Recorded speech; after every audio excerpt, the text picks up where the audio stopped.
Many people come to me to talk about their worries. I urge them to sit quietly, meditate, and pray, and after feeling calmness within, to think of the alternate ways by which the problem can be solved or eliminated. When the mind is calm in God, when the faith is strong in God, they find a solution to their problem. Merely ignoring problems won't solve them, but neither will worrying about them. Meditate until you become calm, then put your mind on your problem and pray deeply for God's help. Concentrate on the problem and you will find a solution without going through the terrible strain of worry. Remember, greater than 1,000,000 reasonings of the mind is to sit and meditate upon God until you feel calmness within. Then say to the Lord, I can't solve my problem alone, even if I thought a zillion different thoughts, but I can solve it by placing it in your hands, asking first for your guidance, and then following through by thinking out the various angles for a possible solution. God does help those who help themselves.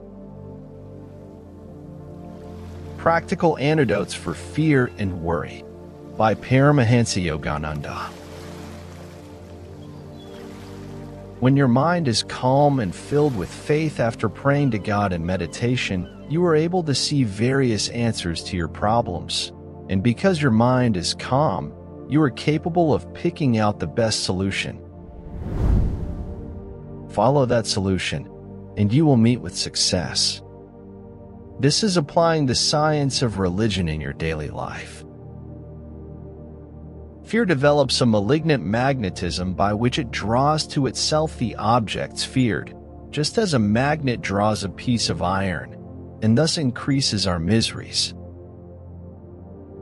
Fear intensifies and magnifies our physical pain and mental agonies 100-fold, and is destructive to the heart, nervous system, and brain. It paralyzes mental initiative, courage, judgment, common sense, willpower, and the sense to avert danger consciousness.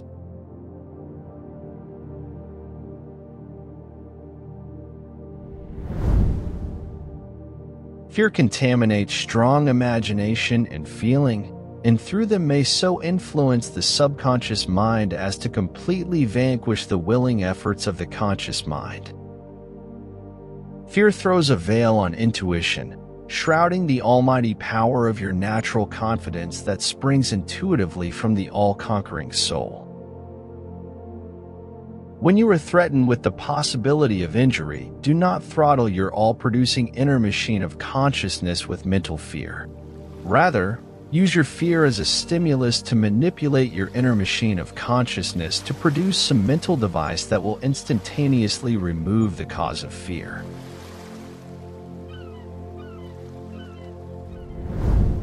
These mental devices to escape fear are so numerous that they have to be specially manufactured in the all-accomplishing machine of consciousness according to the specific and extraordinary needs of an individual. So when you are threatened by danger or any hurtful experience, do not sit idly. Do something calmly, do something quickly, but do something, mustering all the power of your will and judgment. Willpower is the steam or motive power that works the machine of activity.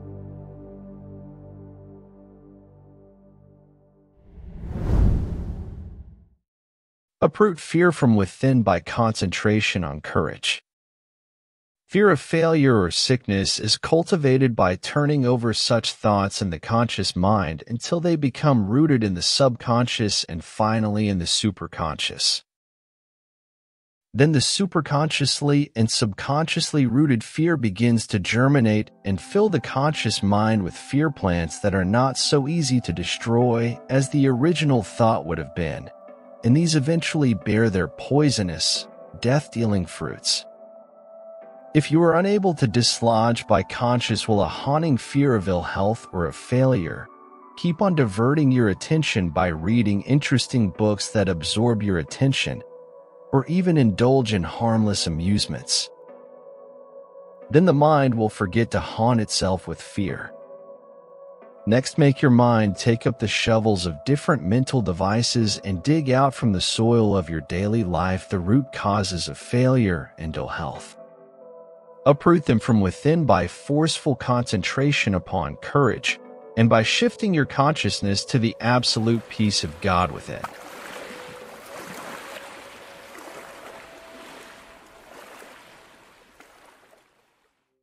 When you are able psychologically to uproot the negative quality of fear, then divert your attention to getting busy with positive methods of acquiring prosperity and health.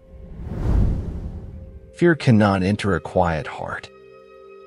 Fear comes from the heart. If ever you feel overcome by dread of some illness or accident, you should inhale and exhale deeply, slowly, and rhythmically several times, relaxing with each exhalation.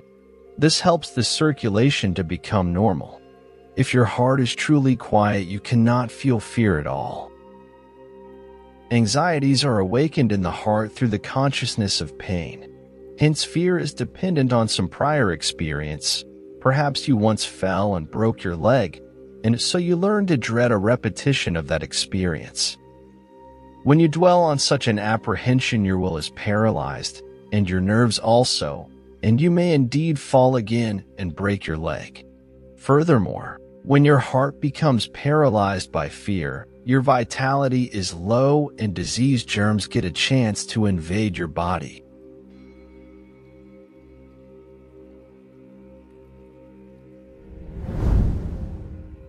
Fear ceases with the contact of God. Fear is constantly haunting you. Cessation of fear comes with the contact of God, nothing else. Why wait? Through yoga, you can have that communion with Him. When I started in this path, my life at first was chaotic, but as I kept on trying, things began to clear up for me in a marvelous way.